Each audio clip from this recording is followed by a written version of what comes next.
عام کشمیری الیکشن لڑیں، پولیٹیکل پارٹیوں کو شکست دیں، اپنی حکومت بنائیں، اور اپنی حکومت بنانے کے بعد آزاد کشمیر کے وہ تمام فیصلے جو وہ کروانا چاہتے ہیں وہ خود کریں۔ میرے خیال میں یہ ہونا چاہیے۔ 2 مہینے کا ٹائم مانگ لیں الیکشن میں، کوئی بات نہیں، الیکشن تھوڑا آگے چلا گیا، پہلے بھی الیکشن آگے جاتے رہے ہیں، تو اگر الیکشن 2 مہینے 3 مہینے آگے بھی چلا جائے گا کوئی فرق نہیں پڑے گا۔ اپنی جماعت کو لے کر آئے الیکشن کے، اور اگر ان کے لوگوں نے کاغذات نامزدگی جمع کروائے ہوئے ہیں آلریڈی جوائنٹ عوامی ایکشن کمیٹی نے، تو پھر وہ الیکشن لڑ بھی سکتے ہیں، اور وہ الیکشن لڑیں، پھر بھی لڑیں، لیکن الیکشن ضرور لڑیں اور میدان کو خالی نہ چھوڑیں۔ جوائنٹ عوامی ایکشن کمیٹی اگر عوام کی آواز اٹھا رہی ہے تو اس کا سب سے بہترین طریقہ یہ ہے کہ وہ اپنے آپ کو پارلیمنٹ کے اندر لے کر جائے اور وہاں بیٹھ کر عوام کی آواز اٹھائے، چاہے وہ اپوزیشن میں ہو چاہے وہ حکومت میں ہو۔ تو یہ میری گزارش ہے جوائنٹ عوامی ایکشن کمیٹی سے، بہرحال وہ اپنا فیصلہ خود ہی کریں گے۔ ناظرین، فضل الرحمان صاحب جو ہیں وہ ایک انقلابی رہنما کے طور پہ سامنے آ رہے ہیں یا آنا چاہتے ہیں۔ حقیقت کیا ہے یہ تو اللہ رب العزت ہی جانتا ہے، کیونکہ دلوں کی بات تو ہم نہیں کر سکتے، لیکن ٹریک ریکارڈ ہم جانتے ہیں۔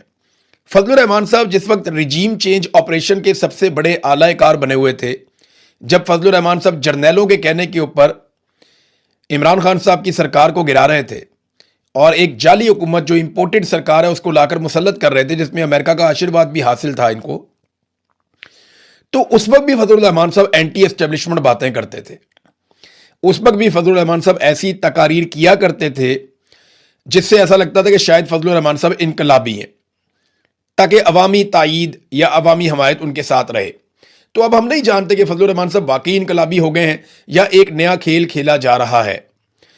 دیکھیں، اس طرح کا سٹیٹمنٹ اگر عمران خان دے دیتے یا پاکستان تحریک انصاف کا کوئی اور بندہ دے دیتا یا کوئی اور ایسی جماعت جو واقعی میں اینٹی اسٹیبلشمنٹ ہے وہ ایسا سٹیٹمنٹ دیتی، تو اب تک بے شمار کاروائیاں ہو جاتی، لیکن فضل الرحمان اور ان کے لوگ ڈٹے ہوئے ہیں۔ فضل الرحمان صاحب کا ایک نیا سٹیٹمنٹ بھی منظر عام پہ آیا ہے، اور اس میں انہوں نے کہا جی پارلیمنٹ اسٹیبلشمنٹ کے گھر کی لونڈی ہے جس کی اہمیت ختم ہو چکی ہے، ایوان نہیں اب اس میدان کی حیثیت ہے، اس لیے ایوان میں ہماری 5 سیٹیں ہوں یا 10 ہوں اس کی پرواہ کیے بغیر جعلی پارلیمنٹ کو جوتے کی نوک پہ رکھتے ہیں۔ فضل الرحمان صاحب، یہ پارلیمنٹ آج جعلی نہیں ہوئی، یہ پارلیمنٹ پہلے دن سے جعلی ہے۔ پہلے دن ان کو فارم 47 جاری کیا گیا تھا، آپ کی اپنی سیٹ فارم 47 پہ ہے، نور عالم خان جو آپ کا ایم این اے اس کی سیٹ فارم 47 پہ ہے، اور آپ کی پارٹی کو بہت ساری چیزیں فارم 47 کے مطابق ملی ہیں۔ آپ نے سینٹ کی سیٹ لینے کے لیے فارم 47 والی گیم ڈالی، وہاں پہ بھی آپ نے جعل سازی کی، اور پاکستان تحریک انصاف کی مخصوص نشستیں مال غنیمت کے طور پہ آپ نے اپنے پاس رکھ لیں۔ اس وقت آپ کو جمہوریت یاد نہیں آئی، جس وقت آپ جرنیلوں کے ساتھ مل کر رجیم چینج آپریشن کر رہے تھے، یعنی جنرل باجوہ کے ساتھ بیٹھ کر آپ عمران خان کی حکومت گرائیں تو وہ جمہوریت ہے، لیکن آج آپ کے خلاف کوئی بات کرے تو وہ جمہوریت نہیں۔ یہ ساری کہانی ہے۔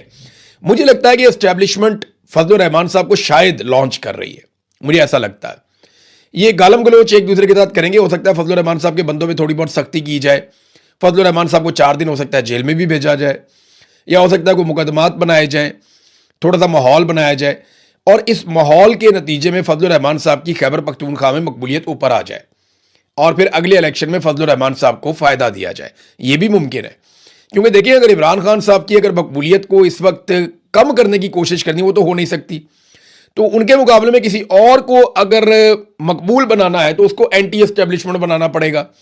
تو اسٹیبلشمنٹ نے جہاں اتنے سارے کڑوے گھونٹ پیے ہیں، وہاں یہ ایک اور کڑوا گھونٹ بھی پی لیں، یعنی جرنیلوں سے خفیہ ملاقاتیں انہوں نے کی، ظلم کے اوپر انہوں نے خاموشی اختیار کی، رجیم چینج آپریشن کے مرکزی کردار کے طور پہ کام کیا، مخصوص نشستیں انہوں نے قبول کی، آئینی ترمیم کے اندر انہوں نے بار بار سہولت کاری کی، فارم 47 انہوں نے قبول کیے، اور اب بھی اقتدار میں حصے کی لڑائی ہے۔ جب اقتدار میں حصہ مل گیا تو فضل الرحمان صاحب خوش رہیں گے ہمیشہ، کیونکہ ان کی اصولی سے زیادہ وصولی کی سیاست ہوتی ہے، یہ ہم ہمیشہ دیکھتے رہے۔ جاوید ہاشمی صاحب نے بھی انکشاف کیا، انہوں نے کہا جی فضل الرحمان صاحب سے میری جب بات ہوئی تھی تو انہوں نے کیا کہا تھا، یہ ذرا جاوید ہاشمی صاحب کا جو سٹیٹمنٹ ہے وہ بھی آپ دیکھ لیں۔ انہوں نے کہا میری جب فضل الرحمان سے بات چیت ہوئی تھی کچھ عرصہ پہلے، تو ابھی انہوں نے تقریر کی ہے، ان کی جماعت نے ان کے موقف کی تائید کی ہے، فضل الرحمان سے میرا کوئی تعلق نہیں ہے، ان کے والد سے میرا ایک تعلق تھا، قرآن سنتا رہا میں ان کے قدموں میں بیٹھ کے۔ تو مولانا صاحب نے بات تو سچ کی ہے، لیکن پروین شاکر کا ایک شعر یاد آتا ہے کہ بات تو سچ ہے مگر بات ہے رسوائی کی۔ کچھ عرصہ پہلے میری مولانا صاحب سے ملاقات ہوئی تھی، مولانا صاحب نے مجھے بتایا کہ الیکشن سے 15 مہینے پہلے، یعنی 1.25 سال پہلے، پاکستان کے مالکوں نے ان سے رابطہ کیا تھا اور الیکشن کے نتائج کا فیصلہ 15 مہینے پہلے کر لیا گیا تھا. اس وقت فضل الرحمان صاحب نہیں بولے. جب پاکستان کے مالک یا جرنیل فضل الرحمان صاحب سے رابطہ کر کے الیکشن سے 15 مہینے پہلے یہ بتا رہے تھے کہ جناب الیکشن کے یہ نتائج آنے ہیں, اس وقت نہیں انہوں نے پول کھولا کہ جناب الیکشن تو پہلے سے ہی رگ ہو گیا. لیکن جاوید ہاشمی صاحب کو وہ یہ بتا رہے ہیں بعد میں. پھر فضل الرحمان صاحب کی کیونکہ 15 سیٹیں بتائی گئی تھی, وہ 5 نکلی بعد میں, تو ان کو بڑا پرابلم ہو گیا اس کے ساتھ. پھر انہوں نے ایک اور بات کی فضل الرحمان صاحب نے, اور محمود اچکزئی صاحب نے بتائی کہ 50 ارب روپے میں اسمبلی کی نشستیں فروخت کی گئی ہیں. تو اس طریقے سے اگر 2 نمبری ہو رہی ہے جو جاوید ہاشمی صاحب نے بھی اب بے نقاب کی ہے, تو اگر یہی الیکشن کروانے ہیں تو آزاد کشمیر میں بھی نہ کروائیں, آپس میں ہی فیصلہ کر لیں کہ جس کو بٹھانا ہے جس کو نہیں بٹھانا. فضل الرحمان صاحب نے ہمیشہ یہودی کا کارڈ کھیلا, مذہب کا کارڈ کھیلا اپنے مخالفین کے خلاف. خاص طور پہ عمران خان کو ہمیشہ یہودی کا ایجنٹ کہا فضل الرحمان صاحب نے. اور یہاں فضل الرحمان صاحب کو اسی صورتحال کا سامنا کرنا پڑا جب مسلم لیگ نون کے رہنما رضا حیات حراج نے یہ سٹیٹمنٹ دیا کہ فضل الرحمان نے را اور موساد کے ایجنڈے کو آگے بڑھایا ہے. یعنی جو الزامات فضل الرحمان صاحب دوسروں پہ لگاتے تھے آج ان کے اپنے اوپر لگ رہے ہیں. لیکن کوئی فکر کی بات نہیں ہے, فضل الرحمان صاحب ان معاملات سے بڑے آرام سے نکل جائیں گے.